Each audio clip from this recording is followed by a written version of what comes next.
예, 오늘은 사도행전 24장 1절에서 23절까지입니다. 벨리셔 총독 앞에서 이제 본격적으로 재판이 이어지는 그런 내용이죠.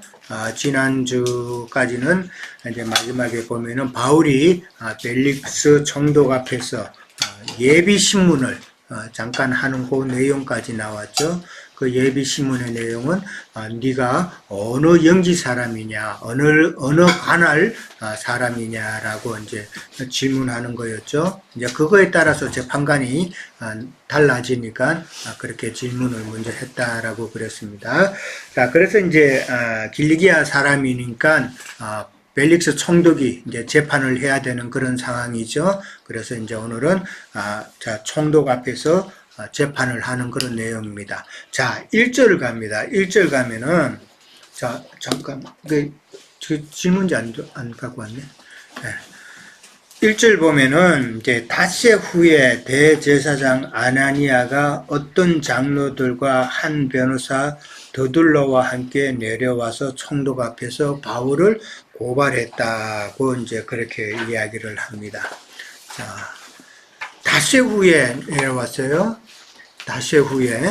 참, 생각해 보세요. 닷새 후에 바울을 고발하려고 지금 예루살렘에서 어디까지 왔어요, 지금?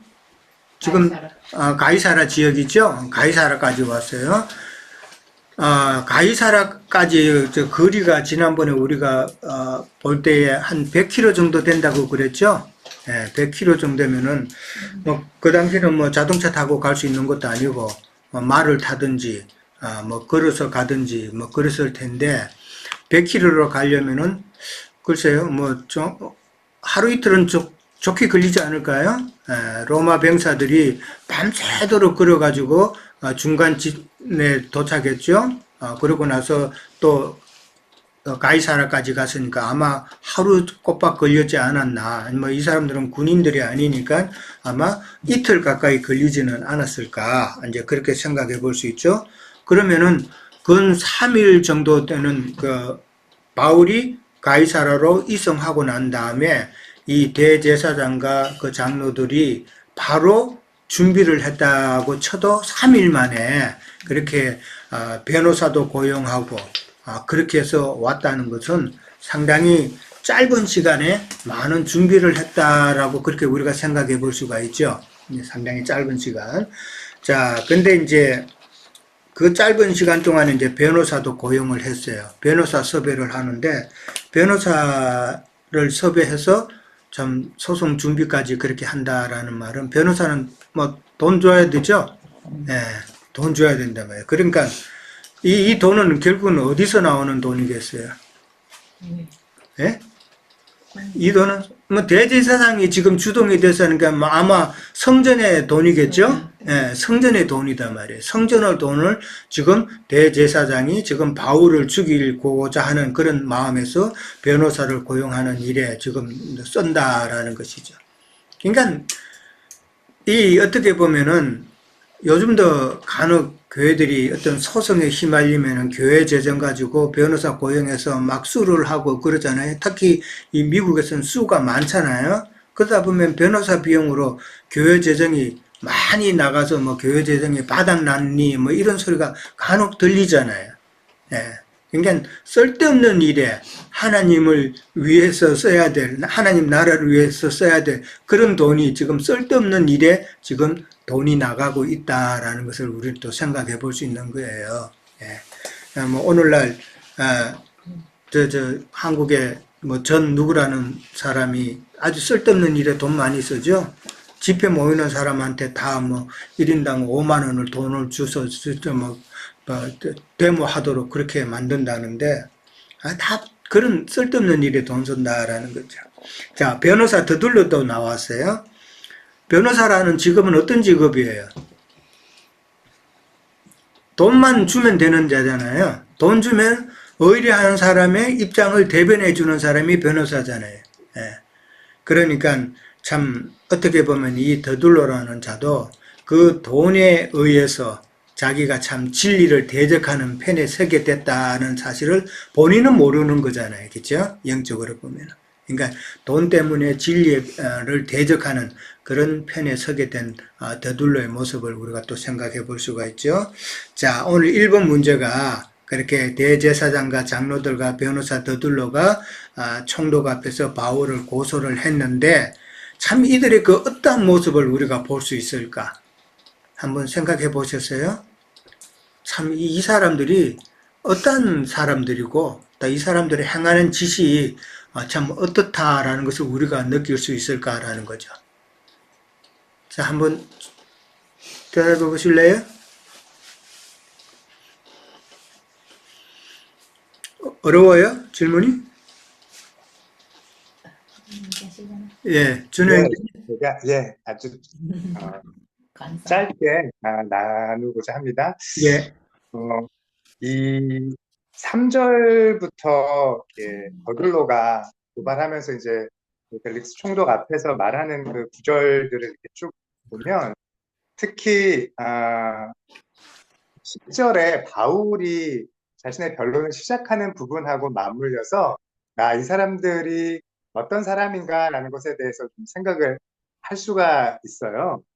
네, 아무래도 더둘러가 이제 변호사니까 재판하는 것에 굉장히 익숙하겠죠. 그래서 특히 지금 이 바울과 관련된 재판은 율법적인 부분을 이렇게 어떻게 하면 이게 형사 재판처럼 이렇게 이끌어가야 되는가 하기 때문에 그런 면에서 더둘러가 자신의 경험을 바탕으로 얘기를 하는 걸 텐데 왜 우리도 이제 보통 재판할 때 그 재판관을 호칭할 때 뭐 이렇게 존경하는 재판장님 이렇게 말을 하듯이 그 재판에 앞서서 그 재판관에게 자신의 이제 그 존경함, 그의 권위를 인정하는 발언을 하잖아요. 근데 바로 그 발언에 좀 초점을 맞춰서 보면 이들이 유대인이라는 그 기본적인 그들의 정체성을 생각할 때 이들은 하나님의 백성으로서 하나님을 믿고 의지하고 하나님의 권위에 순종하는 사람들인데 그들이 하는 말을 잘 들어보면 벨릭스에게 하는 말, 벨릭스를 힘입어서 태평을 누리고 또 우리 민족 유대인들이 벨릭스의 선견으로 여러 가지 개선되었고 그래서 너무 감사하고 즉 그들의 지금 이 재판하면서 벨릭스를 바라보는 말이 그들이 유대인의 정체성으로 하나님을 섬기는 사람이 아닌 이 사람을 섬기는 모양, 즉 세상 정치인을 섬기는 그런 모양새를 굉장히 잘 드러낸다고 이제 볼 수 있겠습니다. 그래서 이들은 하나님의 일을 이제 관해서 그것에 논해서 이야기를 할 때 이 세상 정치인에게 온전한 모든 그 권리를 다 맡긴 굉장히 그 부조리한 모습을 보여준다고 볼 수가 있겠죠. 부조리한 모습? 예. 좀 그렇죠. 세상 정치와 관련되는 거는 참 우리가 보기에도 뭐 요즘 일반 정치를 봐도 그렇잖아요. 참 왜 저렇게 할까 좀 간사하고 정말 자기밖에 모르고 남을 어떻게 하든 그냥 억누르는 그런 모습들. 뭐 그게 사실은 정치긴 하죠. 정치인데 정치라는 말은 진짜 뭐 백성들을 편안하게 만드는 것이 정치인데 그러나 정당 정치를 하다 보니까 자기 당에 유리한 것만 자꾸 이제 취하게 되는 그런 모습을 보죠. 근데 이제 이 대제사장 아나니아나 장로들이나 이 변호사 더둘로 같은 사람들의 이런 모습을 보면은 닷새 만에 모든 것을 준비하고 또 더둘로가 또 말하는 거 이런 모습을 보면은 이들은 정말 악한 일에는 정말 열심이다. 악한 일에는 열심이다. 3일 만에 그러니까 5일이고 오는데 뭐 또 이틀 정도가 소비되고 이러면은 악한 일을 도모하는 데는 정말 열심으로 진짜 목숨 걸은 거죠. 그렇게 열심으로 했다라는 것을 우리가 볼 수 있잖아요. 그러니까 세상 악한 자들은 악을 도모하는 일에는 정말 열심이다. 그것을 우리가 또 생각해 볼 수 있고 그 다음에 아까도 이야기했지만 더둘로라는 사람은 그 돈 때문에 참 악한 일에 동참하는 그런 자였고 이 더둘로 변호사는 로마 사람이겠죠? 로마 사람, 지금 로마 법정에 서는 거니까 당연히 유대인은 아니었을 거다라고 볼 수 있죠. 로마 사람으로서 참 법을 잘 아는 자였다. 그리고 대제사장과 장로들이 그렇게 내세울 수밖에 없죠. 로마 법정이니까 로마의 그 변호인을 그렇게 내세웠다라는 걸 볼 수 있는데, 여기서 또 하나 우리가 생각해 볼 거는 대제사장의 그 잘못된 부분이 뭔가라는 것을 생각해 볼 수 있어요. 대제사장은 우리가 알듯이 성전에서 대제사장의 직무를 행해야 되는 자잖아요. 그렇죠? 근데 지금 대제사장이 가이사라 지방까지 와가지고 지금 성전에서 대제사장의 직무를 수행하지 않고 그것 대신에 법정에서 지금 바울을 고소하는 일에 매진을 하고 있는 대제사장의 모습을 우리가 한번 살펴볼 필요가 있다는 것이죠. 이게 하나님 앞에 참 하나님이 일을 제대로 해야 될 대제사장이 지금 자기의 감정에 휩쓸려서 바울을 죽이는 일에 지금 열심을 내고 있다라는 것은 이게 대제사장으로서는 큰 잘못을 하고 있는 것이죠. 지금 근무 이탈을 하고 있는 거잖아요. 직무유기라고 그러나요? 요즘 말로 하면은 그런 상태죠. 그런 상태다. 이걸 저는 딱 보면서 오늘날 목회자들도 참 열심히 말씀을 연구하고 배우고 참 깨달아서 참 설교를 일반 성도들한테 제대로 해야 되는데, 목사님들 일주일에 글쎄요 몇 시간 정도 말씀을 묵상하고 준비하고 할까? 보면은 목사님들이 무슨 해 모이는 게 엄청 많아요. 각 지역마다 무슨 목사회가 있고 무슨 또 모임이 있고 그다음 노회가 있고 또 총회도 있고, 그런 거 하느라고 시간 많이 뺏기는 모습을 저는 많이 봐요. 일반들은 저는 하는 업종이 그런 사람들을 상대하다 보니까 정말 바빠요. 그런 일에. 그저 행사하는 것에 바쁘고 또 무슨 일이 있을 때마다 절기 때마다 그런 행사에 다 매진을 하잖아요. 그렇게 하는 거 보면은 저렇게 가지고 어느새 참 말씀을 참 연구하고 그럴까 하는 그런 생각이 들 때가 많아요. 마찬가지로 지금 대제사장도 자기의 임무 대신에 조금 악한 일에 매진하고 있는 그런 모습을 본다. 이런 모습은 스스로가 자기의 그 위치를 참 부끄럽게 하는 짓이죠. 대제사장으로서의 그 종교 재판장이잖아요. 최고 재판장이잖아요. 그런 위엄과 그런 지위와 그런 모든 그 존경받아야 될 그 위치를 스스로 지금 낮추는 그런 모습을 본다라는 것이죠. 그러니까 그러면서 세상의 힘을 빌리고자 하는 그런 대제사장의 모습을 보면서 참 정말 스스로를 부끄럽게 하는 짓이다라는 것이죠. 말라기서 2장 9절 한번 찾아볼까요? 말라기서 2장 9절 한번 우리 다 같이 읽고 넘어가겠습니다. 말라기서는 거짓 선지자들에 대해서 하나님께서 하시는 말씀이죠. 말라기서 2장 9절. 다 같이 읽습니다. 너희가 내 길을 지키지 아니하고 율법을 행할 때에 사람에게 치우치게 하였으므로 나도 너희로 하여금 모든 백성 앞에서 멸시와 천대를 당하게 하였느니라. 그러니까 거짓 선지자들이 참 하나님의 뜻을 지키지 아니하게 되면은 결국은 멸시와 천대를 당하게 할 것이다라는 그 내용이죠. 오늘날 그러니까 대제사장이 지금 스스로가 자기가 다른 사람에게 부끄러운 짓을 지금 하고 있는 것이죠. 멸시와 천대를 손가락질 할 수 있지 않겠어요? 대제사장이 바울을 고소하는 저런 일을 한다라고 멸시하고 참 그렇게 할 수가 있다라는 것이죠.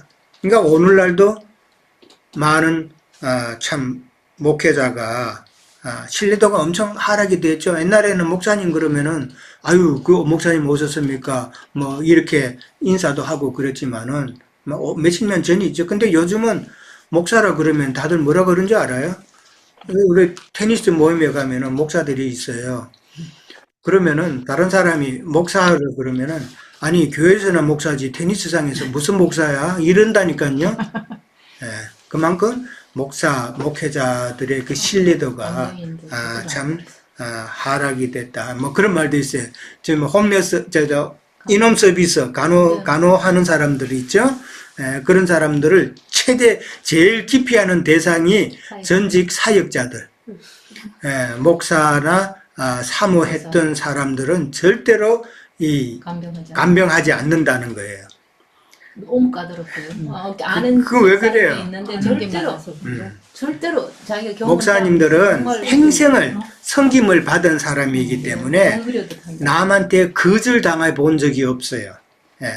거절 당해 본 적이 없고 다들 이제 그 예하고 예스맨만 주변에 있었으니까 이제 그렇다라는 것이죠. 그러니까 오늘날 마찬가지예요. 목사라는 그 직임이 스스로 참 부끄러운 짓을 많이 하니까 참 많이 멸시와 천대를 당하게 된다라는 것이죠. 그런 것은 결국은 큰 성 바벨론이 무너지는 소리죠. 예, 무너지는 소리예요. 오늘날 지금 한국에서도 개신교 교인들이 상당히 많이 줄었다 그러죠. 특히 코비드 지나고 난 다음에 예배당에 왜 가냐 이런 자들이 엄청 많이 늘었다고 그래요. 그러니까 헌금도 자연히 줄고 그렇게 되는데 왜 그래요? 결국은 목사님들이 쓸데없는 곳에 시간 많이 쓰고 쓸데없는 행동을 해가서 언론에 자꾸 오르락내리고 도무지 사람들의 상식하고는 안 맞는 그런 짓을 많이 했죠. 은퇴를 하게 되면은 그 마지막 그 돈 받는 게 막 몇십억, 몇백억을 갖고 있다 뭐 이런 식으로 나오니까 이 일반 국민들하고는 너무 이게 틈이 많이 벌어졌죠. 예, 같이 하지 못하는 그런 목회자는 존경받을 수가 없죠. 예, 그런 자는 멸시와 천대를 받을 수밖에 없는 상황이다. 그것이 참 이 종교계가 무너지는 소리다라는 것을 우리는 생각해 볼 수 있다라는 것이죠. 자, 2절에서 이제 4절에 가면 더둘러가 이제 아첨하는 말을 이제 하게 되죠. 아첨하는 말을 하게 되는데 참 그 내용이 태평을 누리고 유대 민족들이 많이 개선되었다. 이제 살기가 좋아졌다는 그런 의미겠죠. 그러면서 또 어느 모양이나 또 어느 곳에서나 다 총독 벨릭스를 지금 감사하고 있다라고 이렇게 참 아첨하는 말을 합니다. 참 아부와 참 거짓을 하게 되죠. 뭐 더둘러 입장에서 봐서는 뭐 듣기 좋은 말 해가지고 손해 볼 거는 없겠죠.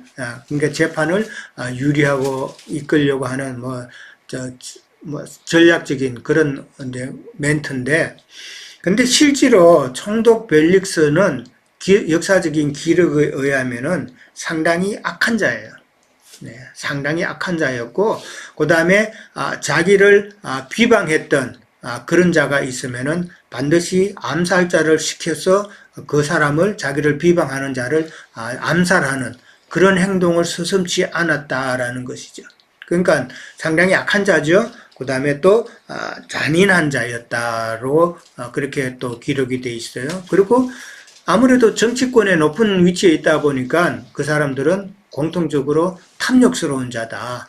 돈을 밝히는 자고, 그 다음에 자기가 원하는 것을 다 하고자 하는 그런 탐욕스러운 자였다라고 역사는 기록하고 있어요. 그런 자를 지금 더둘러는 참 아첨을 해서 당신으로 인해서 우리가 태평을 누리고 참 모든 곳에서 모든 것이 다 잘 되고 있다라고 그렇게 말을 한다는 것은 여러분은 그렇게 아첨할 수 있겠어요? 나는 그런 말을 못할 것 같아. 근데 이 사람은 직업상 변호사니까 또 그렇게 한다는 것 자체가 좀 그렇죠. 근데 이제 더둘러는 그런 사람을, 악한 사람을 갖다가 세상에 둘도 없는 그런 위인으로 이렇게 참 포장을 한다는 게 이것도 참 우리가 생각을 해봐야 된다. 그러니까 진리 안에서 온전함을 가진 사람에는 이런 아첨하는 이런 것은 우리가 없어야 되는 것이죠. 자, 그 다음에 이제 5절에서 8절에 가면은 더둘러가 이제 고소하는 내용이 나옵니다. 사실 더둘러 입장에서 보면은 바울은 더둘러가 그렇게 싫어할 이유는 없죠. 그렇죠? 유대인이 아니잖아요.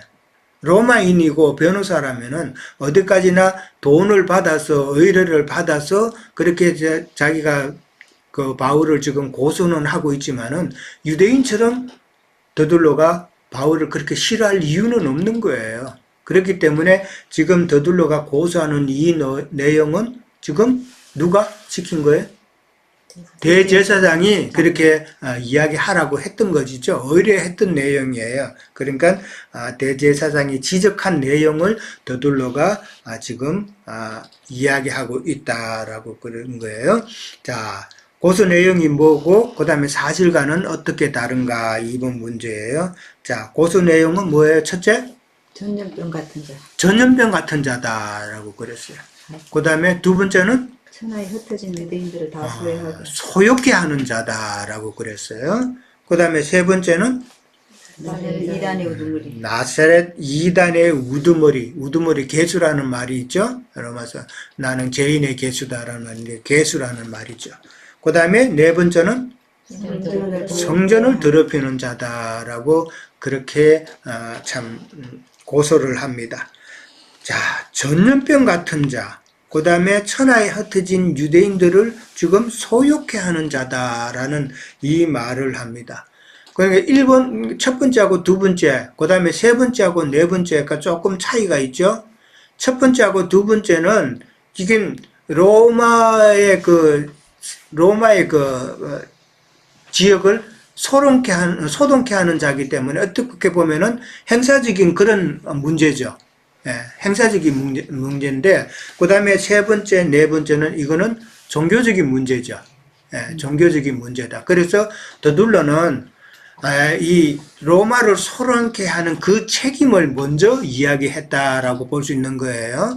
예, 그러니까 그러니까 더둘러도 알죠. 로마 사람 재판관이 이게 종교적인 문제 가지고는 이게 걸고 넘어질 수가 없으니까 로마를 지금 혼란케 하는 그런 행사적인 문제로 첫 번째하고 두 번째를 먼저 지적을 하지 않았나 우리가 생각해 볼 수가 있죠.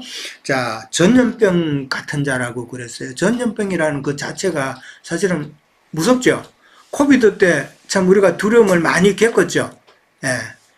그러니까 사실은 전염병은 무섭잖아요. 한번 퍼지기 시작하면은 확 퍼져버리잖아요. 옛날에 제일 무서웠던 게 뭐예요? 유럽의 패스트. 예, 해가지고 뭐 유럽 인구의 뭐 3분의 1이 죽었나? 뭐 그렇게 엄청 많은 사람이 죽었죠. 그만큼 전염병은 무서운 건데 이 바울 보고 전염병 같은 자다라고 했던 이 말은 그건 무슨 말이에요? 바울은 잔악하고 또 성품이 나쁘기 때문에 가는 곳곳마다 지금 폭동과 소요를 일으키는 그런 자다라는 이야기잖아요. 예. 어떤 사람은 그런 사람이 있잖아요. 우리가 자식들을 갖다가 뭐 깡패 비슷한 그런 모임에 절대 못 가게 하는 이유가 뭐예요? 다 전염되기 때문에 그렇잖아요. 예.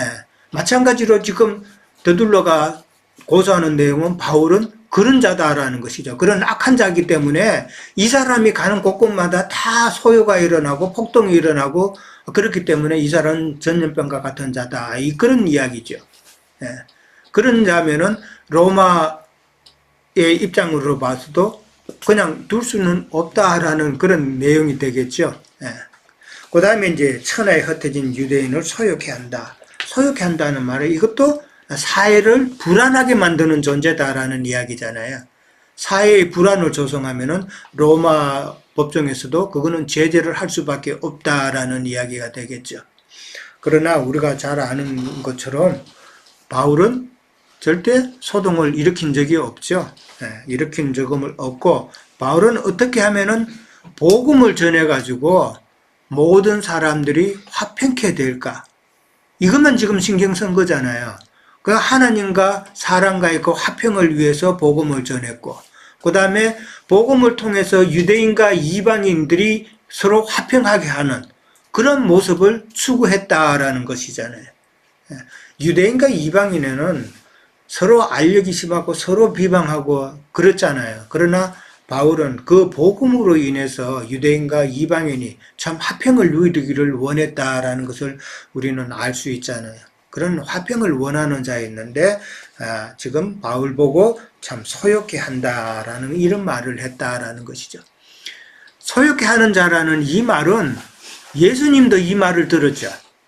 예수님을 비방할 때에 유대인들이 이 자가 하는 말로 인해서 우리 무리가 유대의 사회가 많이 소요를 일으키는 자다라고 그렇게 비방을 했다라는 것이죠. 자, 그 다음에 이제 나사렛 이단의 우두머리라 그렇게 이야기를 했어요. 나사렛 이단이라는 것은 누구? 예수님. 예수님이죠. 예수님이에요. 그러니까 예수님 당시도 유대인들은 예수님을 이단자로 지금 했잖아요. 이단자로 그렇게 몰았고, 그 다음에 사도시대 때도 지금 바울을 갖다가 이단의 개수로 그렇게 지금 몰아가고 있다라는 것이죠. 참, 근데 이단의 개수가 되려면은 이단이라는 말 자체가 무슨 의미냐면은 당을 짓는다는 그런 의미도 있는 거예요. 지난번에 우리가 봤듯이 혼자는 이단이 될 수가 없어요. 오늘날에도 이단이라고 하는 사람들을 보면은 많은 사람이 모였기 때문에 이단이 되는 거예요. 많은 사람이 모이지 않고 혼자 하면은 그건 이단이라고 할 수가 없어요. 너무 약하잖아요. 그런데 지금 바울을 갖다가 이단의 개수라고 그렇게 말한 것은 바울이 당을 지었다라는 그런 의미가 되는 것이죠. 근데 바울이 당을 지었어요? 당 지은 적 없잖아요. 그래서 사람을 모아가지고, 그러니까 팝을 또 조성해가지고, 그렇게 조직을 만들고, 당을 만들고, 그렇게 한 적은 없다라는 것이죠. 그러니까 이단의 그 우두머리라 하는 그 말도 사실은 말이 안 되는 소리였다라는 것이죠. 그 다음에 성전을 더럽히는 자다라고 그렇게 이야기를 합니다. 이 말이 나왔던 그 근거가 뭐라고 그랬죠? 지난번에 우리가 나누었죠? 에베소 사람 바울과 함께 했던 드로비모라는 자가 있었죠? 드로비모를 데리고 성전 안까지는 안 들어가고 바깥들에 있었는데 그 바깥들에 같이 다니는 그 드로비모를 보고 저 사람들이 성전 안뜰에도 들어갔겠구나라고 그냥 누명을 씌워버리는 것이죠.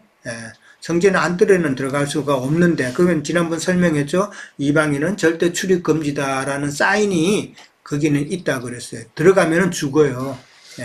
그런데 드로비모를 그 성전 그 안뜰까지 간 것으로 오해를 해가지고 지금 바울을 두고 성전을 더럽히는 자다라고 그렇게 이야기를 한다는 것이죠. 자, 성전을 더럽힌다. 사실은 이게 영적인 의미를 보면은 누가 성전을 더럽히는 자예요? 자기네들 더럽히죠. 유대인들이 더럽히죠. 우리가 잘 아는 예수님께서 성전에서 가셨을 때 성전에 장사하는 무리들을 다 쫓아냈죠. 그건 성전을 더럽히는 자였잖아요. 그러니까 장사하는 자들이었단 말이에요. 장사하는 자. 예배당이라고, 그 성전이라고 지어놓고, 거기다가 많은 사람을 불러놓고 장사하고 있잖아요. 계시록에 보면은 많은 물건을 판다고 그랬죠? 장사하는 자들이라고 계시록에는 나와 있잖아요. 그 상품 중에 사람의 영혼까지 파는 그런 장사하는 자들이다. 그러니까 장사하는 자들이기 때문에, 그들은 참 성전을 더럽히는 자들이다. 그들이 누군가? 예수님께서 뭐라 그랬어요? 너희는 강도의 구레를요 만드는 자다. 그러니까 강도의 소굴로 지금 성전을 만들고 있는 자들이다. 그러니까 예수님은 그들을 쫓아내지 않을 수가 없다는 거죠. 오늘날 젊은 사람들이 우리 딸도 참 지금 예배당에 어릴 때 잘 다니다가 안 가는데 왜 안 다니냐 하면은 교회가 너무 비즈니스라는 거죠. 젊은 사람들이 이런 사고방식 많아요. 그래서 참 마음이 저도 아파요. 우리 딸 생각하고 아들 생각하면은.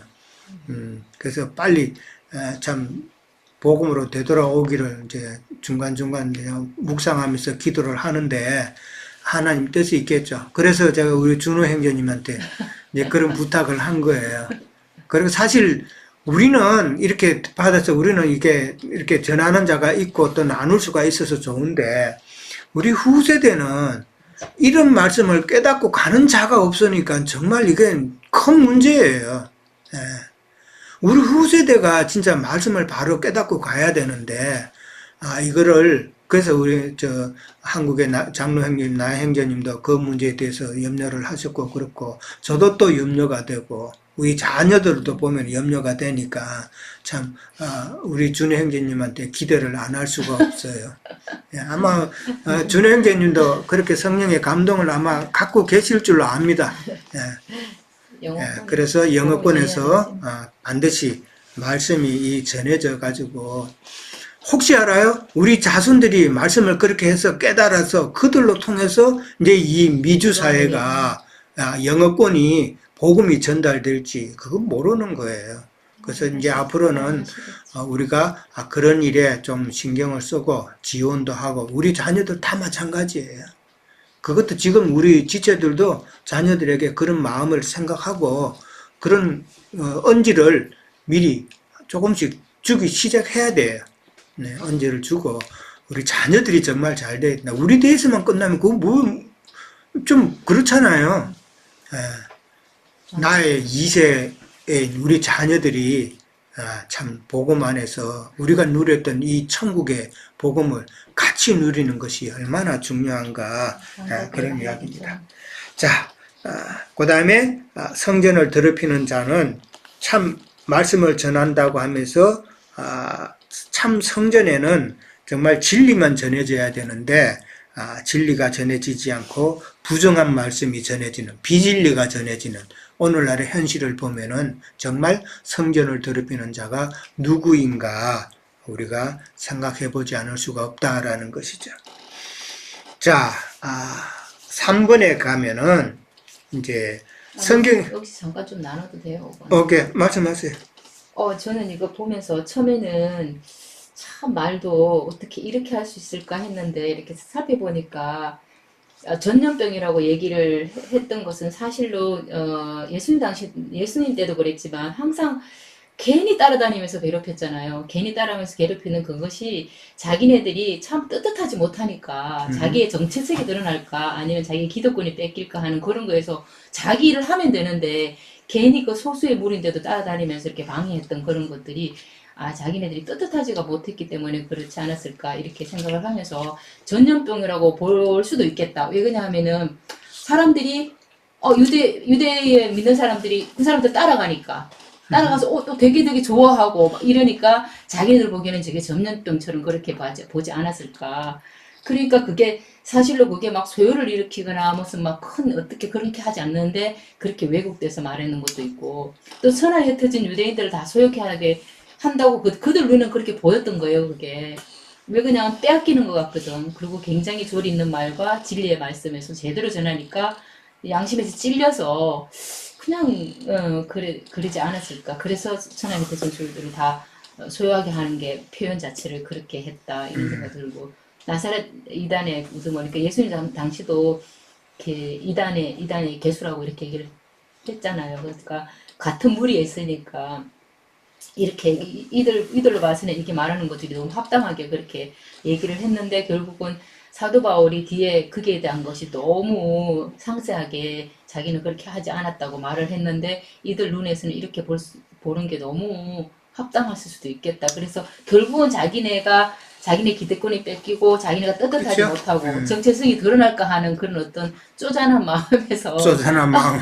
그렇죠. 솔직히 자기 일 하면 되는데 그래서 참 그러니까 불안한 마음. 대제사장과 장로들, 서기관들이 주동이 돼서 백성들을 갖다가 이렇게 소욕해 그렇게 동료 일으키도록 만든 거잖아요. 그 만든 것은 많은 자들이 예수님을 따라다녔기 때문에 네. 그 예수님을 따라다닌다는 말은 자기를 따르던 자들이 예수님을 따르니까 예수님을 갖다 이단으로 몰지 않을 수가 없고 그 다음에 자기네들에게 기득권이 침해를 당하니까 그렇게 박해를 안 할 수 예리해집니다. 없다라는 그런 모습이죠. 그게 인간의 참 보편적인 인간의 그 생각, 인간의 모습이다라고 이제 우리가 생각해 볼 수가 있는 것이죠.